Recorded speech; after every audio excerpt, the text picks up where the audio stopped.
오늘 순종이라는 주제로 말씀을 잠깐 나누겠습니다.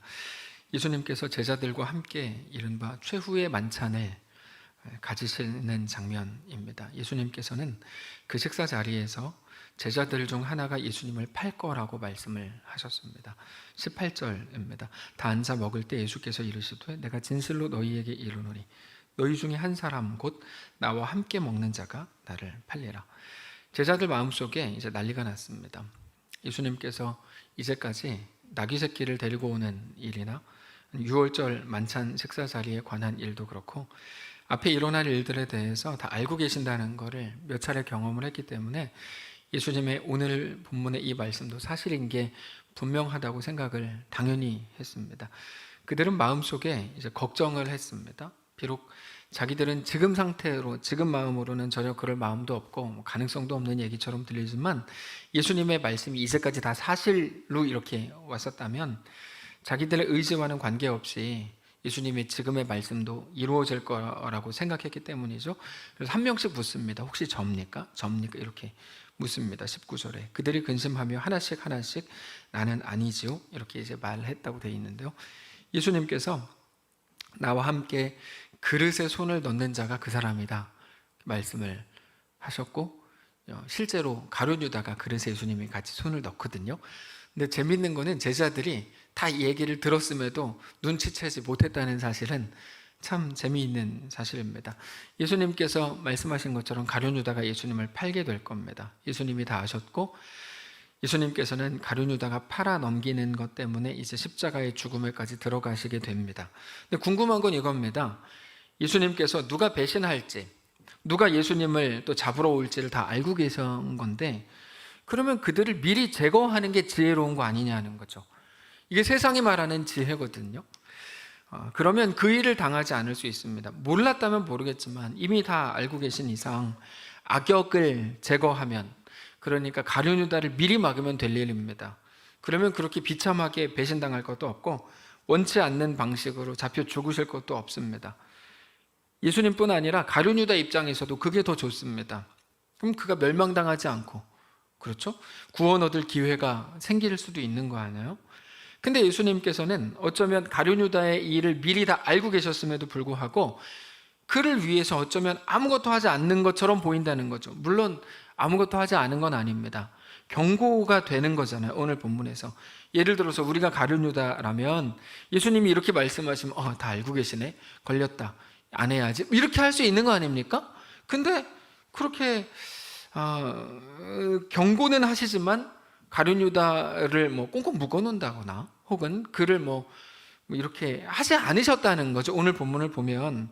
그러니까 오늘 본문을 보면서 예수님은 모든 걸 알면서 왜 미리 제거를 안 할까? 이게 이제 오늘 본문 우리의 질문입니다. 근데 사실 이런 식의 전개는 성경에 자주 나오는 내용이에요. 하나님께서 에덴 동산에서 뱀이 하와를 찾아갈 때, 유혹하려고 찾아갈 때 못 가게 하셨어야 되는 거 아닙니까? 못 가게 하셨으면은 그런 선악과를 먹는 일도 없잖아요. 근데 하나님 막지 않으셨어요. 가인이 아벨을 죽일 때도 하나님 왜 모르셨을까요? 당연히 아셨죠. 가인 속에 있는 분노, 그리고 돌을 들어가지고 죽이려고 하는 거 다 아시는데 미리 막아주시지를 않으시는 것처럼 보여요. 롯이 소돔과 고모라 선택할 때도 거기가 어떤 땅인지, 거기서 어떤 일이 일어날지 다 아셨는데 안 막으신 것처럼 보이시죠? 그러면은 이제 여기서 조금 지식이 있는 분들, 성경을 조금 아시는 분들은 이렇게 반문하겠죠. 아비멜렉은 막지 않으셨습니까? 하나님이? 안 그래요. 아비멜렉 이야기도 아브라함이 아내 사라를 누이라고 속여서 이렇게 그럴 뻔했던 일, 그때도 하나님이 경고를 하셨을 뿐이에요. 미리 막으신 건 아니에요. 아비멜렉을 하나님이 막으신 게 아니고 하나님이 경고하신 말씀을 아비멜렉이 듣고 스스로 멈춘 거예요. 네. 그렇게 보면 사실은 아비멜렉뿐 아니라 아담과 하와도 그렇고 롯도 그렇고 가인도 그렇고 하나님의 경고라고 인식할 만한 말씀들이 얼마든지 있었습니다. 근데 그들은 멈추지 않은 거죠. 당장 오늘 본문에서도 예수님께서 이른바 경고로 보이는 말씀을 하신 거거든요. 난 미리 알고 있어. 가룟 유다 네가 나를 팔 거야, 이런 식으로 사실은 말씀을 하신 건데 그가 멈추지 않은 거죠. 그러면 우리가 이렇게 생각할 수 있어요. 아니, 왜 멈추게 하지 않으셨을까? 왜 경고만 하시지? 그들을 사랑하시지 않는 건가? 그래서 방치하는 건가? 그렇지 않습니다. 하나님께서 그들이 겪어야 될 죄의 값을 대신 담당하시기까지 하죠. 그들이 저질러 놓은 일을 처리하시는 거죠. 하나님이 아담과 하와를 용서하셔야 됐고, 그들에게 가죽 옷을 입혀주셨고, 가인을 위해서는 죽임을 당하지 않을 표를 주셨고, 소돔과 고모라에서 롯을 구하셨습니다. 그러니까 하나님은 방치하기 위해서 그들에게 자유를 주신 게 아닙니다. 오히려 뒤치다꺼리 할 게 더 많은데 그럼에도 그들에게 이른바 자유를 주시는 거죠. 자유의지라고 하거든요, 전문 용어로. 그냥 없애주고, 자유의지를 줄 필요 없이 없애주고 더 죄짓지 않게 하시면 우리도 더 편하고 하나님도 좋을 것 같은데 왜 그렇게 하지 않냐? 이게 이제 오늘의 질문입니다. 여러분, 이번 주에 엄청 죄짓고 오셨죠? 에이, 죄짓고 오신 건 다 압니다. 근데 우리는 궁금한 게 이거예요. 뭐 굳이 그렇다고 고개를 끄덕이실 건 없어요. 근데 죄짓고 오셨는데요, 저도 그래, 저도 뭐 사실 2배의 죄를 짓거든요. 근데 우리가 그렇게 죄짓고 오는데 우리는 늘 궁금한 거예요. 아, 왜 안 막아주지?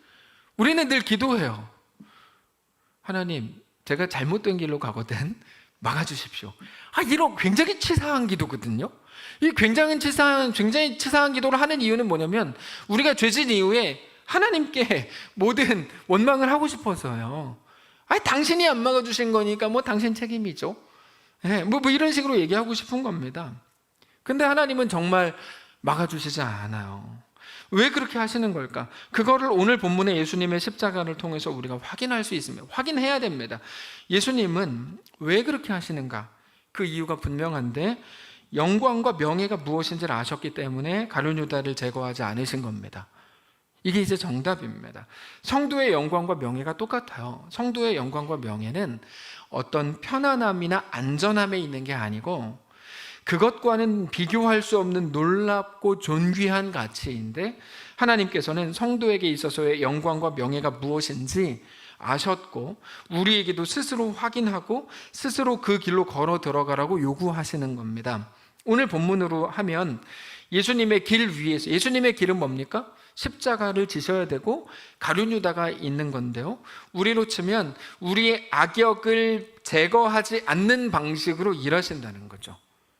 이게 아주 중요한 내용이에요. 바로 이거, 악역을 제거하시지 않는 방식이 하나님의 방식이고 그게 우리의 삶이라는 것을 기억해야 됩니다.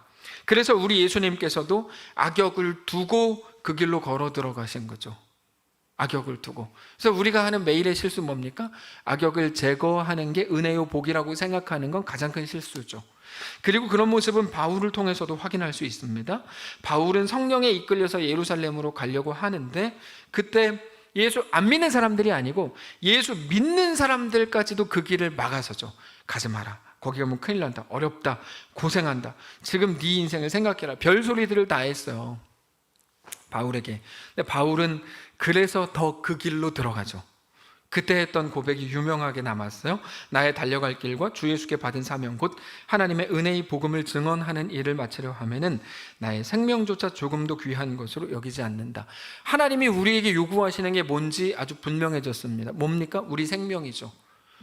우리가 매일 하는 노력은 뭡니까? 내 생명을 바치지 않는 이 일을 위해 우리는 매일 애쓰고 에너지를 쏟아붓는 거죠.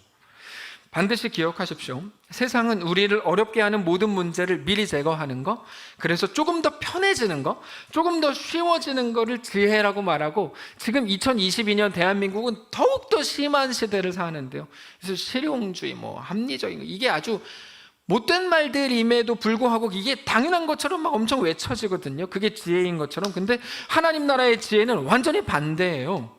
앞에 있는 어려움을 알고 있음에도 불구하고 가룟 유다가 없을 줄 알고 들어가는 게 아니고 가룟 유다가 있는 걸 알고 있음에도 불구하고 그 길로 걸어 들어가는 게 하나님 나라의 지혜입니다. 그리고 눈앞에 있는 길이 좁은 길이고 좁은 문인 걸 알면서도 그 길을 걷는다면 그거는 오직 믿음으로만 가능한 일이죠. 그래서 하나님 나라의 지혜는 다른 말로 하면 믿음인 거예요. 믿음. 여러분 꼭 기억하십시오. 지혜롭게 원하세요? 믿음으로 행하십시오. 지혜롭기를 원하시는 분들 중에 잔머리 쓰는 분들 많거든요. 그렇게 하지 마시고 정말 지혜롭게 원하시면 믿음으로 행하십시오. 그리고 믿음이 우리 속에 임할 때 그거는 언제나 우리의 모습이 어떻게 나오냐면 순종의 모습으로 나옵니다. 100%입니다. 자, 순종이 뭘까요? 순종은 하나님이 시키시는 대로 하는 게 아닙니다. 여러분 잘 이해하셔야 되는데요, 순종은 그렇게 단순한 게 아니에요. 순종은 하나님의 뜻 앞에서 내 뜻을 꺾는 거예요. 하나님이 우리에게 A라는 일을 하라고 하셨어요. 근데 잘 못했어요. 실패했어요. 그럼 순종하지 못한 건가? 아닙니다.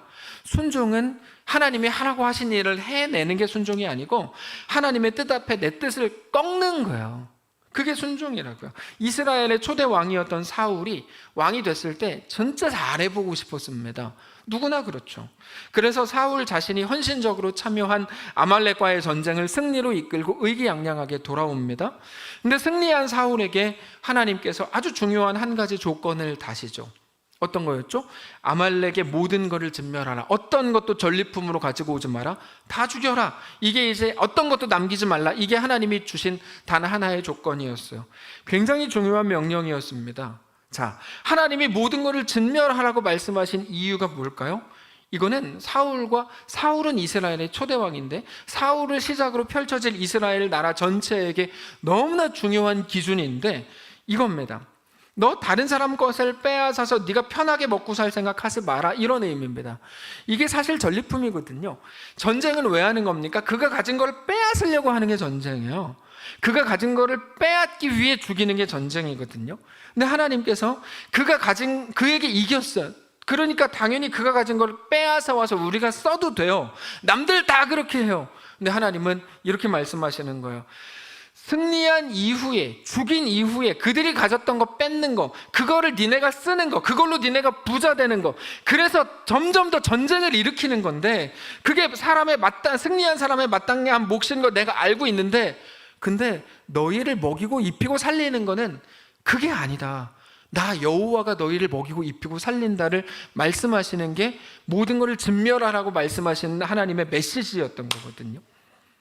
그래서 니네 누군가의 것을 빼앗으려는 목적으로 전쟁하지 마, 이 얘기입니다. 그게 아말렉의 모든 걸 다 진멸하라, 어떤 것도 남겨두지 말라고 말씀하시는 본질이에요. 너를 먹이고 입히고 너를 온전하게 살게 하는 건 너의 승리로 얻은 전리품, 너의 세력이나 너의 힘이 아니라 그건 세상이 하는 거지. 그게 아니고 오직 하나님이 너를 먹이고 입히고 살린다는 걸 알아야 된다. 그게 마태복음 6장입니다. 집에 가서 읽어보세요. 그래서 아말렉의 모든 걸 진멸하라고 하신 거예요. 근데 사울은 어떻게 합니까? 자기 눈에 좋아 보이는 거를 남겨둬요. 말은 잘하죠. 그리고 좋은 걸로 하나님께 예배하고 싶었대요. 우리는 여기서 우리가 사울이라면 꼭 붙이는 말이 뭐죠? 진심이에요, 이 말하죠. 우리는 진심의 힘을 믿잖아요. 근데 사실 여러분 그거는 완전히 무능한 말이에요. 그게 진짜냐 거짓말이냐 하나도 안 중요해요. 왜냐하면 그는 하나님을 유일한 구원자요, 유일한 나의 아버지 왕이라고 믿기를 거부한 자가 되거든요. 그 자리에서 하나님 말씀 앞에 엎드리는 게 예배죠. 사울, 당신이 진짜 예배하고 싶었다고요? 하나님 말씀대로 했어야죠. 하나님 말씀대로 하지 않고 좋은 거 남긴 다음에 그걸로 예배하고 싶었다. 그건 이미 예배가 아니죠. 사울이 뭐라고 변명을 하든 간에 사울은 사실 네가 하나님의 사람이라면 하나님으로 살아야 돼 라는 그 말씀과 정신을 거부한 겁니다. 그리고는 사무엘이 이제 책망하고 사울을 하나님이 그 자리에서 폐위하시거든요. 그 자리에서 폐위당해요, 마음으로. 그때 사무엘에게 쫄쫄쫄쫄 가가지고 이거 백성들 좀 모르게 해주세요. 내 체면이 있잖아요. 이렇게 말해요, 사울이. 그게 순종과 불순종을 가르는 가장 중요한 기준입니다. 뭐냐면, 자, 순종은 뭘까요? 하나님 말씀을 따르는 거죠, 당연히. 불순종은 뭘까요? 불순종은 하나님의 말씀을 거역하는 게 불순종이 아니고요. 불순종은 아주 중요한데 자기의 뜻을 이루기 위해서 하나님을 이용하는 겁니다. 이게 불순종입니다. 순종과 불순종은 그렇게 간단한 문제는 아닙니다. 당연히 하나님의 말씀을 안 듣는 게 불순종이죠. 근데 하나님의 말씀을 따르지 않는 이유는 자기의 뜻을 이루기 위해서입니다. 자기의 뜻을 이루기 위해서 하나님을 이용하는 것을 성경은 불순종이라고 말해요. 물론 그들이 하나님께 직접적으로 대적하지는 않죠. 그럴 용기는 없거든요. 그러나 자기의 뜻을 이루기 위해서 하나님을 이용하죠. 그래서 본인 스스로도 헷갈리는 거예요. 내가 하나님한테 그렇게까지 대적한 적은 없거든요. 그게 사무엘상 앞부분에도 나옵니다. 이스라엘이 블레셋과의 전쟁에서 패배하죠. 그때 그들이 자기들끼리 모여가지고 회의를 합니다. 우리가 왜 졌을까? 그때 찾은 해답이 언약궤가 없어서 패했다. 빨리 언약궤를 가져오자. 홈리와 비느하스가 언약궤를 전쟁터로 가지고 옵니다. 그때 이스라엘의 온 군대가 전쟁도 아직 안 했는데 이미 승리한 것처럼 환호하고 난리가 나죠. 근데 성경은 정확히 그게 불순종이라고 말해요. 그게 불순종이에요. 여기서 갑자기 왜 불순종이 나오죠? 그들이 그렇게 한 거는 단순한 착각이 아니라 불순종이었습니다. 왜요? 불순종은 자기의 뜻을 이루기 위해서 하나님을 이용하는 거거든요. 그러므로 순종은 뭡니까? 하나님의 뜻을 따르기 위해 오늘 나를 드리는 거죠. 정리가 되세요? 하나님께서는 우리에게 늘 순종을 요구하시죠. 그리고 그 순종은 항상 믿음의 결과물인데 믿음이 없이는 순종이 안 되거든요. 우리는 자기가 손해볼 것 같고 빼앗길 것 같고 잃어버릴 것 같아서 순종하지 못하지만 믿음으로 자신을 내어드리는 것이 진정한 지혜라고 말하는 겁니다. 그래서 지혜는 믿음이고 믿음은 순종으로 나오는 거죠. 순종은 믿음이 있어야 되고 믿음은 지혜로 가는 거죠. 그래서 오늘의 이 본문이 우리에게 그거를 말하는 겁니다.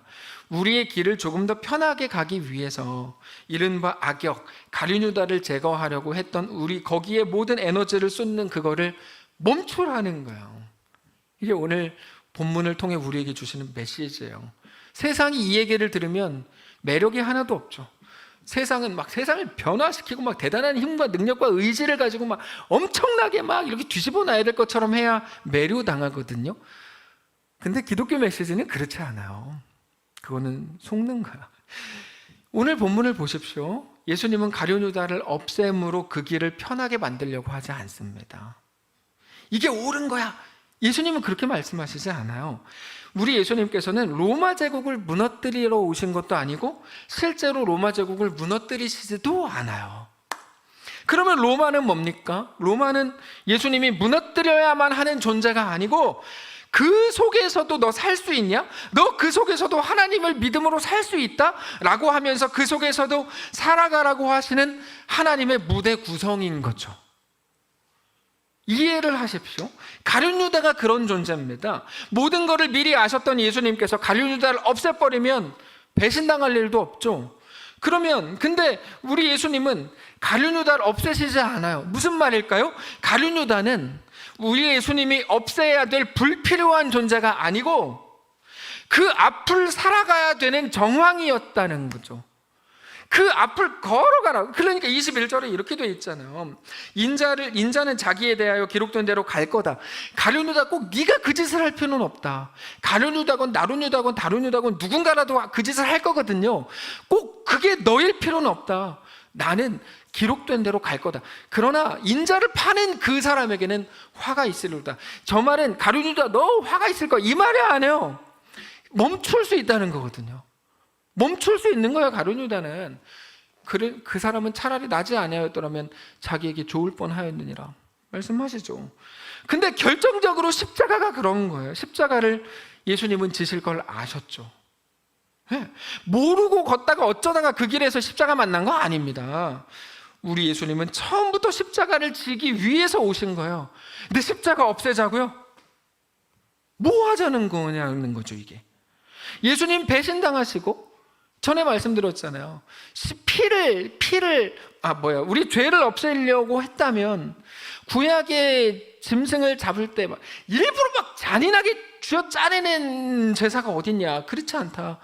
예수님이 우리 죄를 사하시려고 했다면 피만 흘리고 죽으시면 됐는데 왜 모진 고통이고 왜 고통이고 왜 배신이고 왜 모멸이고 왜 멸시요 희롱이냐? 그 이유는 우리를 이해하시기 위해서라고 히브리서에 써 있다고 말씀을 드렸죠. 그게 우리에게 대한 하나님의 뜻이거든요. 우리를 전인격적으로 구원하시기 위한 하나님의 뜻입니다. 예수님이 십자가를 모르고 오신 거 아니에요. 그거를 없앨 수 없는 거예요. 근데 우리는 그거 없애자고 하는 거죠. 매일같이 가룟유다 없애십시다. 십자가 없앱시다. 편하게 걸읍시다. 그게 지혜인 것처럼, 예, 젊은이들은 더 그렇죠. 없앱시다. 근데 이제 연세가 딱 들고 이제 할아버지가 특별히 되고 그러면 이제 인자해지죠. 시간이 지나면 힘이 빠져. 이런 식인 거죠. 예. 여러분, 예수님이 이 땅에 왜 오셨는 줄 아시죠? 그 길을 걸으려고 오시는 거예요. 한때 세상을 변화시키는 게 마치 기독교의 사명이고 신자의 사명인 것처럼 떠들었던 시대가 있습니다. 그거는 굉장히 위험한 생각입니다. 기독교를 선동하는 걸로 만드는 거죠. 그게 위험한 생각인 이유는 내가 옳다가 전제되어 있기 때문이거든요. 아주 위험한 생각이에요. 우리가 정말 바꿔야 되는 거는 우리가 사는 세상이나 심지어 가룟 유다나 이세벨이나 아합이 아니고 우리 자신이어야 합니다. 우리 자신. 아무리 생각해도 하나님께 순종이 안 되고 내 원함으로 꽉 차, 이게 옳은 것 같으면 그냥 직진하고 싶고 타협이건 뭐건 일단 하고 그거를 이루기 위해서 하나님을 이용하려는 불순종으로 가득하고 내가 원하는 걸 얻기 위해서 눈에 불을 켜는 자기 자신을 꺾어내는 것만이 우리에게 요구된 신자의 길이고 우리의 사명인 것을 기억하셔야 됩니다. 세상을 변화시키려고 하지 마십시오. 하나님 앞에 변화되지 않는 세상 앞에서 그럼에도 하나님께 무릎 꿇을 작정을 하십시오. 그게 신자라고요. 그래서 어떤 사람들이 듣기에 복음은 너무 무기력한 것처럼 보여요. 제가 방금 전에 설명한 이거 되게 무기력해 보이시죠? 매력도 하나도 없고 우리는 세상을 때려 부술 겁니다. 예수님의 이름으로 막 세상을 향해 나가십시다. 그 사람들이 십자군 전쟁이거든요. 최악이죠, 기독교 역사상. 이렇게 선동을 좀 해야 막 가슴도 뜨거워지고 아멘 하는데 그렇지 않습니다. 뭐라 그랬죠? 이세벨을 놔두고 아합 놔두고 가룟 유다 놔두고 십자가 놔두고 그 길을 걸으십시다. 그러니까 진짜 매력도 하나도 없고 이럴 줄 알았으면 딴 교회 갈 걸. 이런 생각을 하는 거죠. 너무 매력 없게 느껴져요. 기독교의 복음이. 맞습니다. 예수님을 보면서 모든 사람들이 느꼈던 느낌이에요. 그래서 모두가 고개를 돌리고 싶고 이사야 53장을 읽어보세요. 집에 가셔서 다 고개를 돌리고 저게 뭐냐, 그러면서 바울을 보면서 야, 저게 뭐냐 진짜, 이렇게 생각했죠. 예수님은 물론이고 노아 보면서 이렇게 생각했죠. 산 위에서 지금 뭐하냐, 지금 배 만들 때냐, 이런 거죠. 사회 운동을 일으키고 사람들 막 결성하고 이래야 될 것 같은데 그런 거 안 하잖아요. 혼자 그냥 뚝딱거리고 뭐냐 이렇게 생각을 하는 거죠. 여러분, 복음은 오직 세상에 대해서 무기력한 게 맞습니다. 죄송합니다. 이렇게밖에 말씀을 못 드려서 그게 맞습니다. 기독교라는 이름으로 오버하시면 안 됩니다. 한국 교회가 가끔 오버할 때가 좀 있긴 있는데요. 요즘에도 오버하면 안 됩니다. 세상에 대해 무기력한 게 맞고요. 다만 자기 자신에 대해서는 가장 강력한 사람이 되어야 됩니다. 그게 십자가의 길입니다. 십자가의 길은 세상을 대할 때 가장 무기력한 거였어요. 그래서 심지어 능력 있는 예수님이 그렇게 죽으러 간다니까 베드로가 뭐라 그래요? 내가라도 맞겠습니다. 그러다가 사탄아가 되잖아요. 가장 볼품없는 거죠. 가장 바보 같은 거예요. 그러나 자기 자신에 대해서는 눈물로 피 빌린내 나는 싸움을 싸워야만 걸을 수 있는 길이죠. 그래서 기독교의 순교는 장렬하게 전사하는 게 아니에요. 조롱당하고 비웃음거리가 되는 것이죠. 그게 우리가 얻을 그러나 가장 큰 영광과 명예가 되는 거라고 말씀하시는 거예요. 여러분, 이런 말이 있어요. 사진을 찍다 보면 아이레벨에선 좋은 사진 절대 안 나온다, 이런 말이 있어요. 근데 게으른 사람들은 매일 그냥 이렇게 사진 이렇게 그냥 여기서 찍잖아요. 이 아이레벨에선 좋은 사진 안 나오거든요. 그리고 요즘에 드론도 띄우고 낮은 곳에서도 찍고 별짓 다 하는 이유가 특별한 사진을 담고 싶어서인 거죠. 그저 그런 이야기는 드라마가 되지 않습니다. 왜 비하인드를 안 보시나? 왜 우영우를 안 보시죠? 성경을 좋아하셔야죠. 우리가 드라마를 좋아하는 이유는 거기에 특별한 이야기들을 담겨 있기 때문이잖아요. 나도 바보처럼 살래요라는 노래가 있습니다. 멋진 가사예요. 노아 이야기죠. 거기 이런 가사가 나와요. 산 위에서 세상 모르고 배만 만드는 노아, 당신 참 바보 같군요. 당신 정말 바보 같군요. 왜 맑은 날 배를 만드나요? 왜 하필 높은 산 위에? 당신 참 바보 같군요. 당신 정말 바보 같군요. 이게 복음을 가진 자들을 향한 세상의 마땅한 눈이에요. 세상에서 제발 멋있어지려고 하지 마십시오. 지금 우리가 당하고 있는 그 모멸감이 맞는 걸 겁니다. 근데 여기 아주 인상적인 가사가 나와요.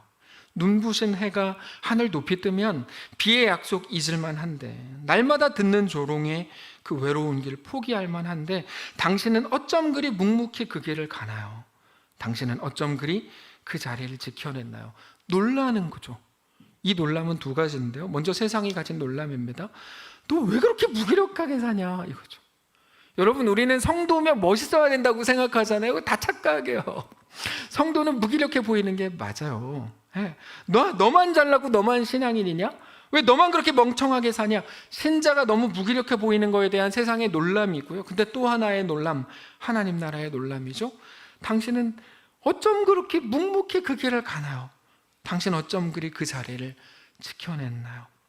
그 순종은 믿음으로 가능했던 일이고, 그 믿음은 이 세상의 성공과 안정을 보는 그것이 전부인 줄 아는 진정한 어리석음이 아니라 영원한 하나님 나라를 보고 알고 믿는 그 지혜로 이루어지는 걸음입니다. 오늘 우리들이라고 저는 확신합니다. 사랑하는 바보 여러분, 잘 오셨어요. 잘하고 계세요. 잘하고 계신다고요. 네. 오늘 뭐 아무 말도 안 하고 뭐 아멘 뭐 이런 건 하나도 안 하려고 마스크 쓰고 오셨지만 잘하셨어요. 우리의 길 위에 하나님의 놀라운 은혜가 가득 임할 겁니다. 확신합니다. 지난 주간에 태국에서 한 영상을 보내왔습니다. 우리 우꾸막 교사가 태국 아이들을 데리고 영상을 하나 만들었는데 보신 분들도 계실 거예요. 나도 바보처럼 살래요라는 노래로 오랫동안 만든 영상인데, 제가 영상을 처음에 이제 보자마자 막 가슴이 뛰었어요. 황수영 집사님이 너무 큰 사람이라는 생각이 들었어요.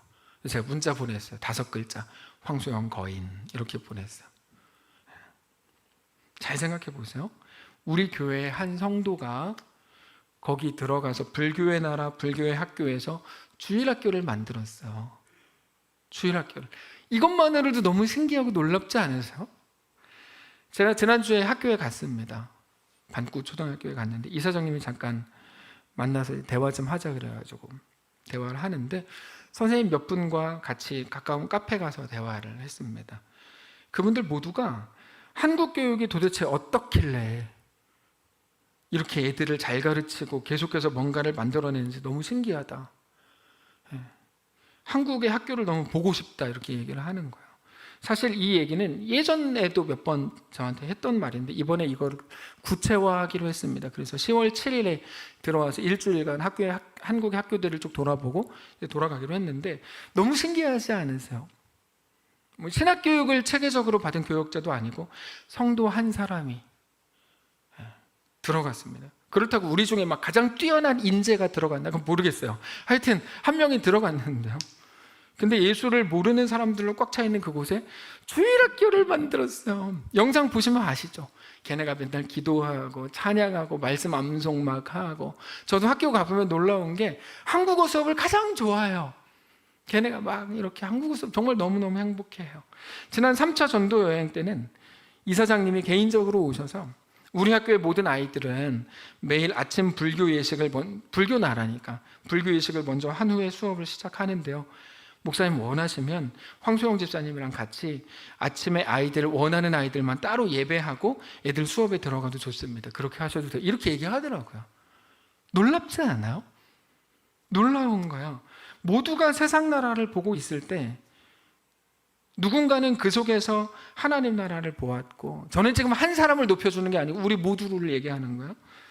어떤 사람들도 왜 그러냐, 너 네 인생을 생각해라, 누가 네 인생 책임진다고 그러냐, 이제 뭐 30 중반에 뭐 이렇게 얘기할 때 자기에게 맡겨진 사역과 사명을 감당하기 위해서 거기로 가요. 바보입니까 그 사람이? 가면 벌레 나오고 물 안 좋고 덥고 힘들고 외로울 걸 몰라서 갑니까? 당장 지난번에 갔던 30분 뭐 바보들이세요? 바보들이라 그 돈 내고 거기 가서 그렇게 불편하게 일하고 오셨어요? 다 알아요. 우리가 바보지만 그것도 모르는 바보는 아니에요. 알긴 대충 알아요. 근데 그런 모든 것들에 대해 마치 모르는 사람처럼, 마치 하나님 나라밖에 모르는 사람처럼 그 길을 걷기로 하는 거죠. 자, 잘 생각해 보십시오. 순종은 뭡니까? 하나님의 뜻을 위해 내 자신을 꺾어내는 거고 내어드리는 겁니다. 불순종은 뭡니까? 자기의 성공과 자기 원함과 자기 뜻을 이루기 위해서 하나님을 이용하는 겁니다. 예수님께서 가룟유다를 왜 제거하고 싶지 않았을까요? 왜 로마를 없애버리려고 생각하지 않으셨을까요? 가룟유다를 알고 있으면서 왜 멈추지 않았을까요? 다 할 수 있죠. 다 할 수 있죠. 근데 예수님은 그 길이 어떤 길인지 아신 거잖아요. 아무것도 하지 않는 거야말로 세상이 볼 때 가장 무기력해 보이는 모습을 하네요.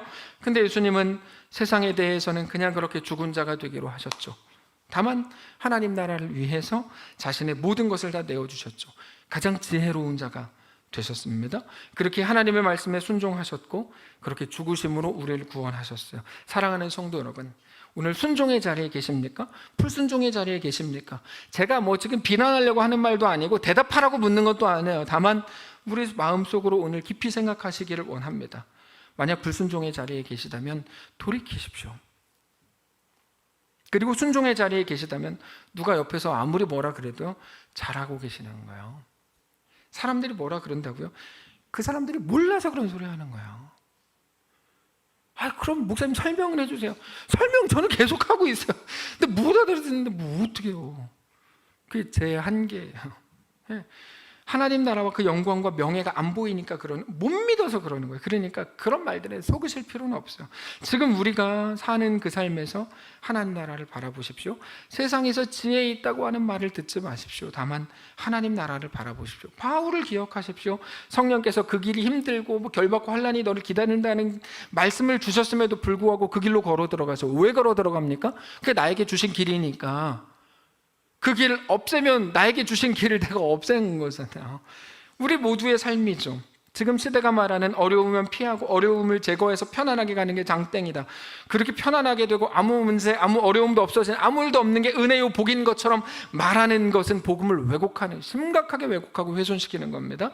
당신은 어쩜 그리 묵묵히 그 길을 가나요? 당신은 어쩜 그리 그 자리를 지켜냈나요가 우리에게 대한 고백이 되어야 합니다. 우리는 오늘도 그러려고 몸부림을 치는 겁니다. 힘들지 않으니까요? 아니요. 그게 생명이고 복이고 은혜요 그 길 끝에 영광과 명예가 있는 것을 알기 때문이죠. 영상을 잠깐 보겠습니다.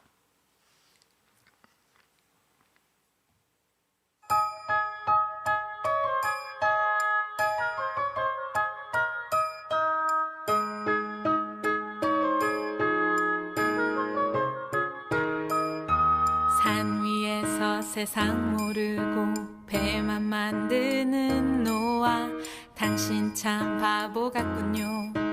당신 정말 바보 같군요.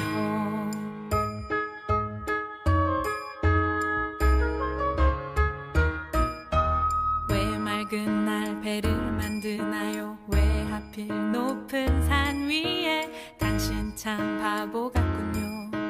당신 정말 바보 같군요. 눈부신 해가 하늘 높이 뜨면 비의 약속 잊을 만한데, 날마다 듣는 조롱에 그 외로운 길 포기할 만한데, 당신은 어쩜 그리 묵묵히 그 길 가나요? 당신은 어쩜 그리 그 자리를 지켜내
당신 정말 바보 같군요.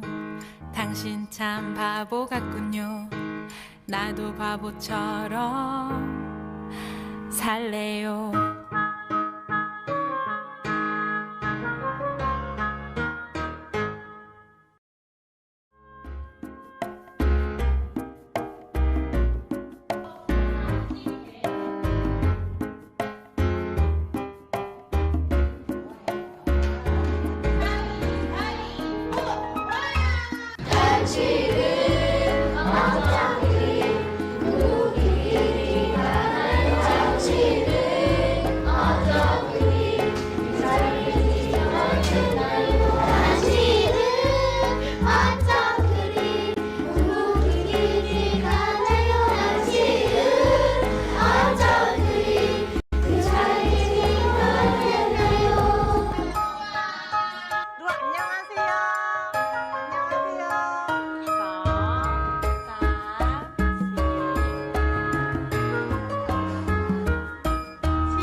저 영상을 처음 딱 보는데 너무 잘 만들었죠. 그래서 저도 와 되게 잘 만들었다. 먼저 귀엽다 애들이. 노아가 인상적으로 귀엽다. 이제 처음에 그 생각을 했고 어떻게 만들었지? 너무 신기한 거야. 그거 어떻게 만들죠? 말이 안 통하잖아요. 황수영 집사님은 한국어도 그렇게 능통하지 않아서 언어 쪽에는 좀 약한데 어떻게 그거를 했지? 너무 신기한 거예요. 그러다가 우리한테 주신 은혜가 왜 이렇게 크지? 이런 생각이 들더라고요. 우리가 같이 한 사람이 모든 일을 했다고 생각하지 않습니다. 우리가 그동안 같이 쏟아붓고 우리가 협력하고 기도하고 매번 기도하실 때마다 기도하시잖아요. 저에 대한 기도는 안 해도 교사에 대한 기도는 하시잖아요. 그러니까 그게 모든 것들이 너무 귀한 거예요. 어떻게 이렇지? 예. 너무너무 놀라웠습니다. 너무너무 놀라웠습니다. 하나님이 저는 그래요. 우리에게 허락하신 은혜가 너무 크고 아까 당신 어쩜 그리 묵묵히 그 길을 가나요? 그 가사를 밑에 적혀있는 태국어가 맞는 건지 틀린 건지 모르겠지만 문자 오겠죠. 다 맞는 거예요. 문자 오겠죠. 근데 모르겠지만 그걸 작업을 할 때 내가 노아구나 이 생각하지 않았겠어요? 황수영 집사님이 내가 노아구나. 저는 이걸 보면 우리 모두가 마찬가지라고 생각해요.